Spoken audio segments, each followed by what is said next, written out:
ધોરાજી ગોંડલ જૈન સંઘ દ્વારા આ ધૂમધકતા તાપમાં જરૂરિયાતમંદ લોકોને નિઃશુલ્ક છાશનું વિતરણ કરવામાં આવ્યું હતું.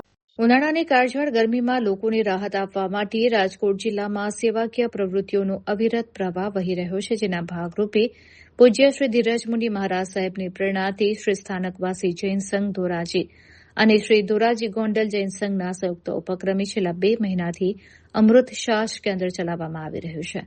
આ કેન્દ્ર દ્વારા સ્થાનિક જરૂરિયાતમંદ લોકોને વિના મૂલ્યે ઠંડી અને શુદ્ધ છાશનું વિતરણ કરીને પ્રશંસનીય માનવ સેવા કરવામાં આવી રહી છે.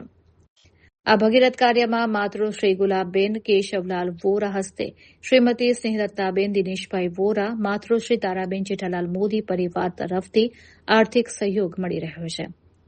પૂજ્ય ધીરજમુનિ મહારાજ સાહેબના ભક્તો દ્વારા છાશ માટે સતત ભંડોળ મોકલવામાં આવી રહ્યું છે.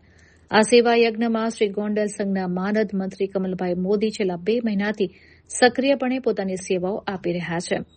હાલમાં આ ભગીરથ કાર્યને સફળ બનાવવા માટે રાત દિવસ મહેનત કરતા સેવાભાવી યુવાનો, વ્યવસ્થાપકો અને ઉદાર હાથે ફાળો આપનાર દાતાઓની સેવાઓને સ્થાનિક પરિવારો અને અગ્રણીઓએ મુક્ત કંઠે બિરદાવી હતી અને આભાર વ્યક્ત કર્યો હતો. આ પ્રવૃત્તિ સમાજ માટે પ્રેરણારૂપ બની છે.